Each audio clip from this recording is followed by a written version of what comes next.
Welcome to CS Teaching Talks, where research meets reality. I'm your host, Dr. Emily Tomford. When I'm not reading papers or discussing them, I teach computer science to pre-service teachers at Reach University. Today's paper is Physical Computing, a Key Element of Modern Computer Science Education.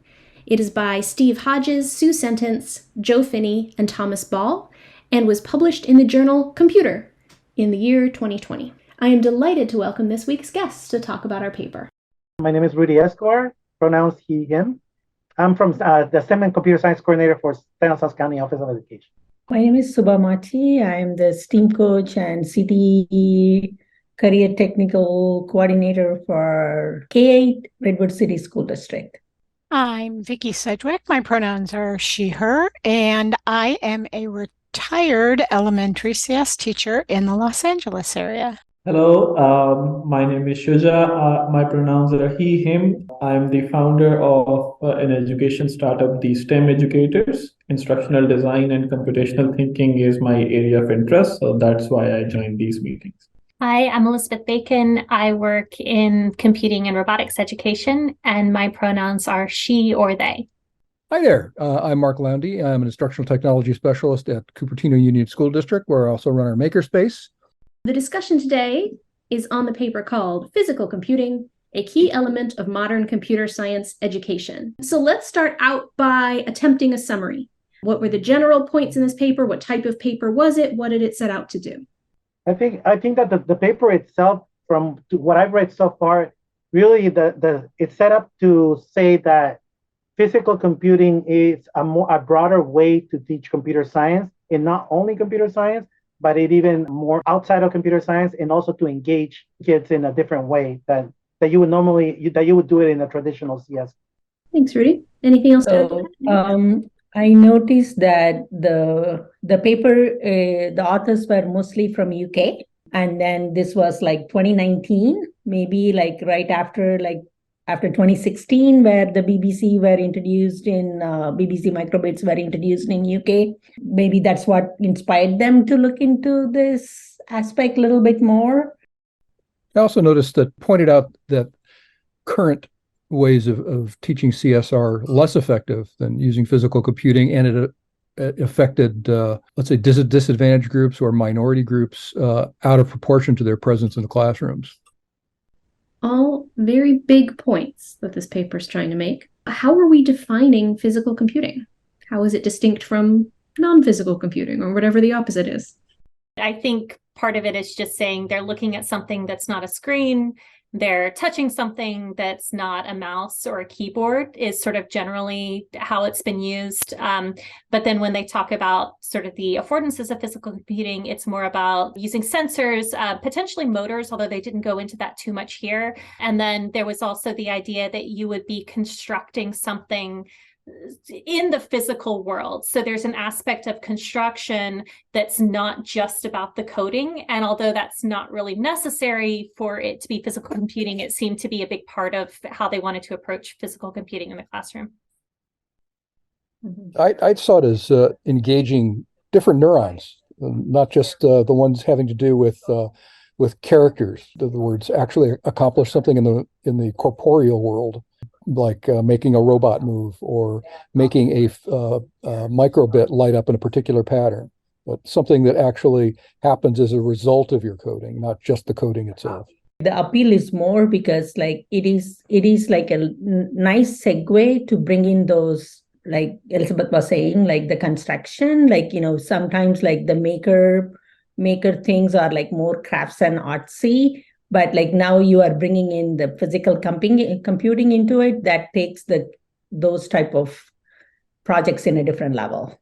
But by taking it into that part of the world, it opens up the door to things like, painting it blue as opposed to red, or making different sorts of decisions stemming from the computing, not just the computing.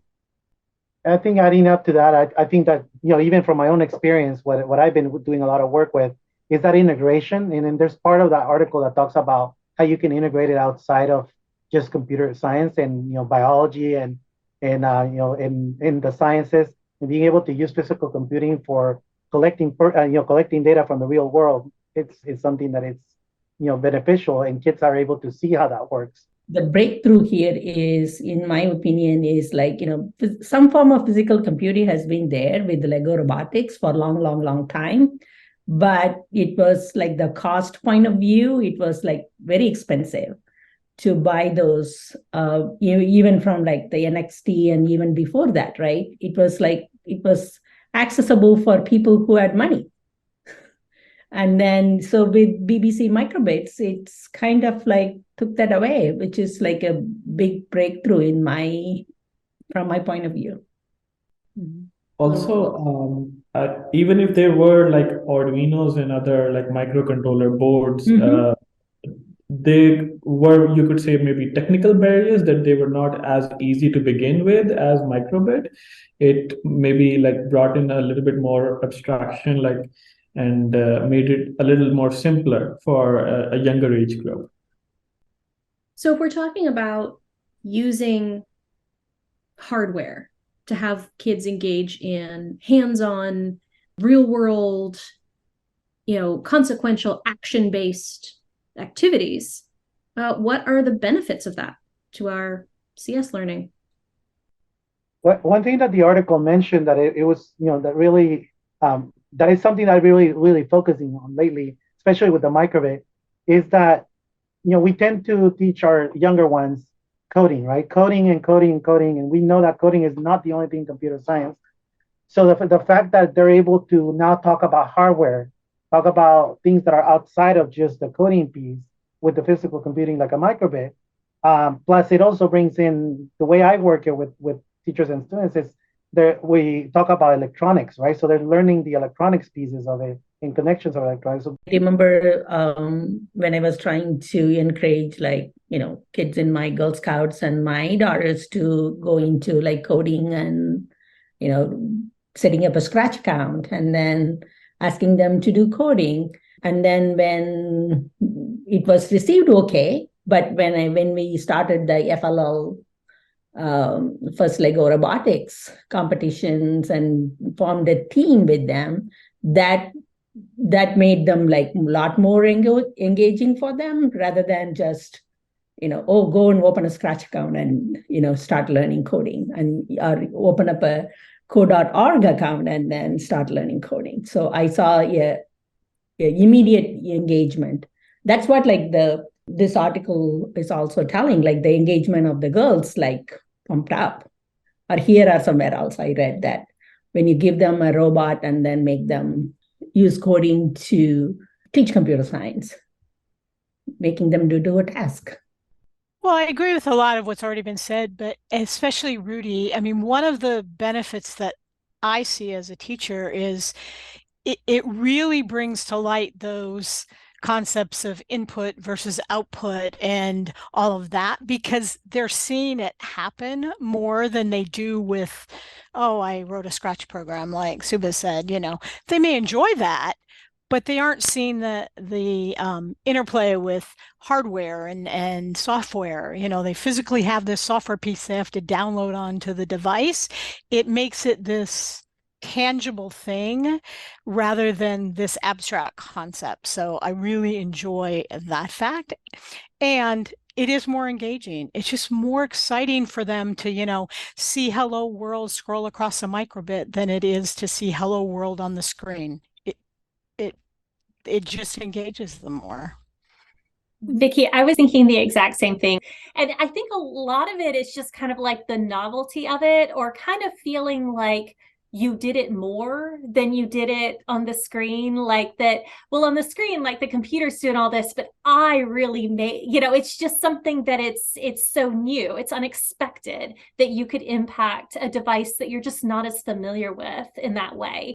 Yeah, I think novelty is an important word. My first experience with operating a computer on a screen was Pong, the computer game. I don't know if any of you are familiar with it. It's super simple.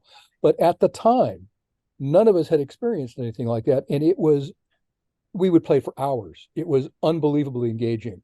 So the experiences level up over time. I mean, I would no longer be as engaged by Pong, because I've done so many other things since then. And the kids are experiencing the same thing. So we need to be aware of those inflection points of the novelty sort of wearing off and needing to level them up to the next thing. One of the things is that also, what you were saying, Mark, and what Elizabeth was saying about the connection between the two worlds, right? So I've seen a lot of success in our county with connecting Scratch to microbit and being able to add a remote control, have the microbit attached to it. Now they're thinking, we've done the Pong game even with the microbit remote control, and kids love it, right? The kids love it just because now they see that I have a PlayStation at home, but I can build my own remote control and then I can play it with it. So it's a different, you're building on top of that. So I think it's exciting. There's an enormous amount to be said for, hey, I did that. Going back to the article, one thing that really caught my attention that I never really, thought about, I'm passionate about underrepresented girls and how do we get them more into CS. But the article talks about using physical computing for engaging girls, and I never really paid attention to that until I read the article. And that was very interesting for me. I do workshops and we work with teachers and students. I have never noticed that as much as you would see it with something else, right? But this one, it seems like that engages them more, and I'm really now I'm going to be watching and very curious about. I would really love to get away from the stereotypes. I know that they exist, and we can leverage them to bring in reluctant players sometimes. But what I'm aiming at here is trying to narrow those gaps, to bring those stereotype streams together to the point where we don't have to aim at girls with stereotypical girly things and aim at boys with violent things or hyper competitive things. And one of the ways to do that is by opening up a greater variety of activities and choice within, right, different assignments. Donna, do you have any experience or interest in physical computing? Microbit is probably kind of new to me, probably 3 years ago. What I liked about it is it was something easy for me to be able to teach my students kind of step by step, and then give them the creativity. And some students that like patterns, and maybe not were big readers, were able to kind of master doing the coding, and there was an area they felt successful in, even though probably they were struggling academically. I only had a few students that really didn't like it at all. They did it, but they were like, oh, I really don't like it. But for, in my classroom, I have third graders, which are 7, 8 years old. And I thought at first, I was like, I don't think they'll be able to do this. They can't follow directions in the seat. How can they do it? And it's so interesting how engaging it becomes. Like you said, it's just a simple task, but I think it's something that they can see I accomplished, and it gives them immediate feedback. It brought me excitement to want to continue doing it in my classroom. That is great. Well, we've been very effusive and enthusiastic about the benefits of physical computing in the classroom. I want to look at the other side of this coin. What are the drawbacks, limitations, barriers? Shuja.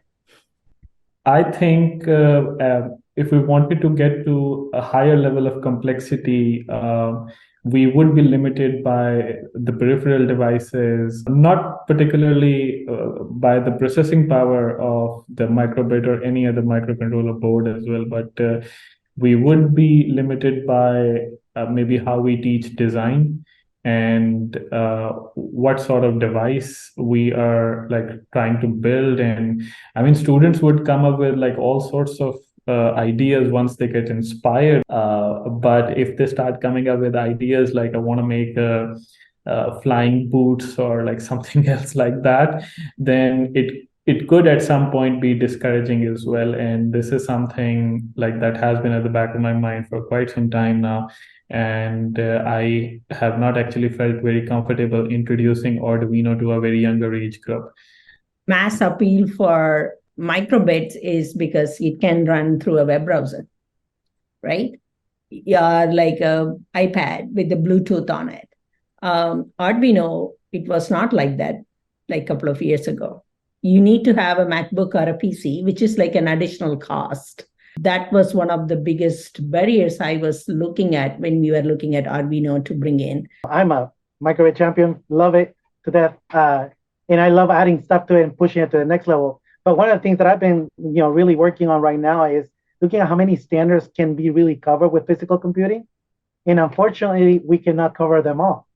So that's where I see a little bit of an issue where I have districts that are teaching just microbit and thinking that that's all computer science standards, and that's not the case.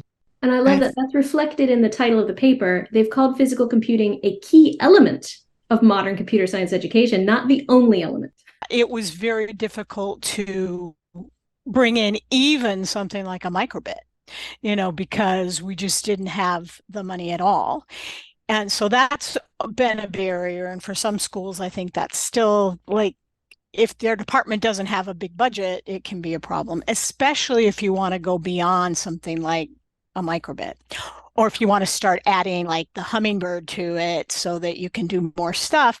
That then becomes, it's not the $25 board anymore. Now, the cost goes up. When I don't have time between my classes, getting the stuff out and having them do stuff and getting it put away was always a problem. It was like, ugh.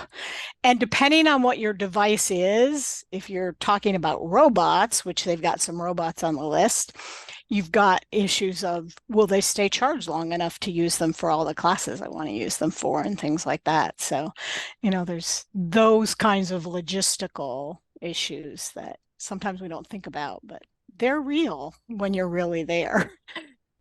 For me, I'm in an innovation school where we had Code to the Future there, but just for me getting microbits was a challenge. And then using it with 7-8-year-olds with little hands, and sometimes they're breaking, and just going through the process, that was the challenge. And so even though I've done it 3 years, I felt like I've spent too much of my money just on microbits, trying to have enough for my students to use in the classroom, or replacing ones that are broken.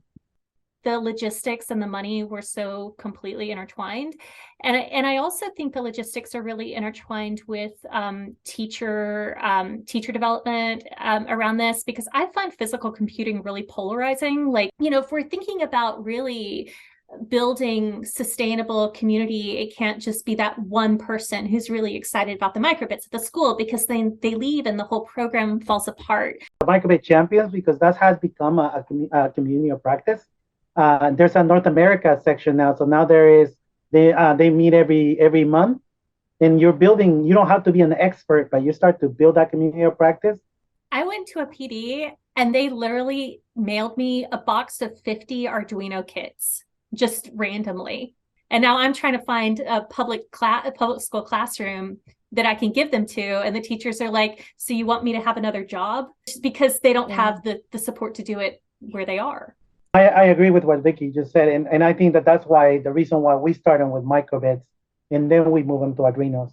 The fact of the text coding complexity is already a big thing. It's easier to move them from block to text to then get him into something harder. So, but one thing that Elizabeth, that I've been doing, and I think it goes back to the programming champions, is that we can actually go into communities and start promoting those things in the communities, and it's something that has been successful for us at least.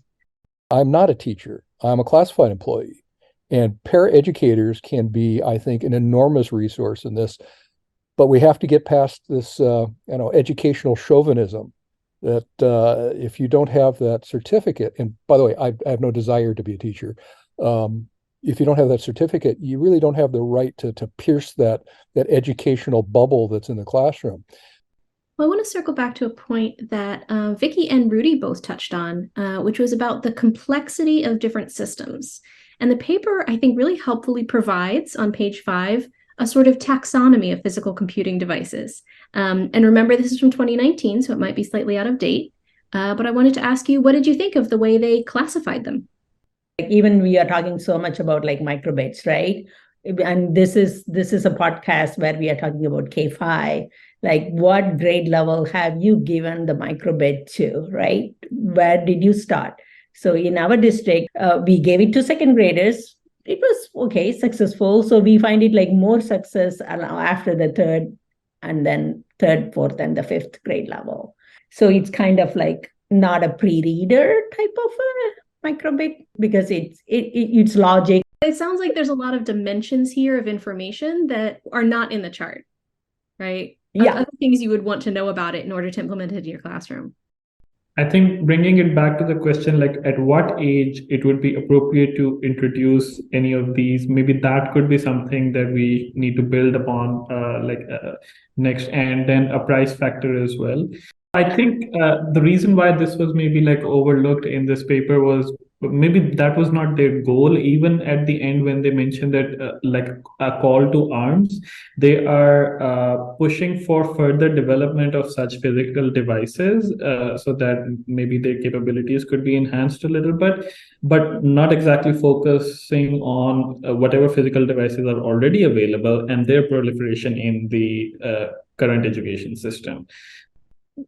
Just like the maker spaces reflect the person who runs the maker spaces in their schools, there's all these robotics and all the computer science, they mostly reflect like whoever is like teaching them to the kids, like what is their skill set and what do they want to push it, what they are comfortable with. Yeah, a repository of knowledge and of physical products, the makerspace. Well, we have 5 minutes left in our discussion here. I'd love to hear from everybody what you're taking away, what you've learned, or what wonderings sit with you. I really like the thought of maybe using Scratch as a tool to teach interaction design. That was something new for me. I think for me is just hearing everybody's perspective and lens and the struggles and the ideas, as well as thinking about the teachers that I work with and support, thinking about what lens they look at it. When I think about what I recommend, I usually think about cost, longevity, so it's going to last for a long time, and an easy way to use it, right? So those are the three things. So it's good to know how teachers think as well. It gives me great pressure to see like a lot of other educators are also thinking in the same way, and then it gives us motivation to go in this direction for our middle school, that this is something going to help them in the long run with our students. I think for me, it kind of, the reason why I started doing this for my students is I'm in a school district where there are many students that are not exposed or have no idea what a microbit or anything about coding, and how important it is to give them some exposure and an opportunity, to have this experience and be able to take it further. The problem is it's only in my classroom at my school site right now. And then where does it go from there? Is it up to me to start a club or something else? I just wish there was a way to encourage teachers to also do this in their classroom without feeling like it's one more extra. Integration. We have to fit it into existing lessons. I do have wonderings on some of the references, so I'm definitely going to look at some of those for sure to see. And I'd love to see if there's anything like somebody else has done this kind of thing beyond this. So I am really excited about physical computing, but I think one of the things that I think as educators that, we have to overcome is sort of the focus on like the tools aspect, because I think this did talk about the why, but I felt like when they were really helping you make choices, it was a tool's choice. And I think that the tool has to serve the learning goal. That about wraps it up for this episode of CS Teaching Talks, where research meets reality. If you've got thoughts or would like to comment, please let us know. You can email us at podcast@csedresearch.org. Today's paper was called Physical Computing, a Key Element of Modern Computer Science Education by Steve Hodges, Sue Sentence, Joe Finney, and Thomas Ball. And if you'd like to join us in discussing this paper or future papers, we meet twice a week. Tuesdays at 5 p.m. Pacific and Fridays at 4 p.m. Pacific, and we welcome everyone. You don't have to have a background in computer science education. You don't even have to have read the whole paper. Everyone is welcome. The CS Teaching Talks podcast is presented by csedresearch.org and Reach University. Funding has been provided by the Association of Computing Machinery's Special Interest Group for Computer Science Education and Amazon Future Engineer. Thanks, everyone. See you next time.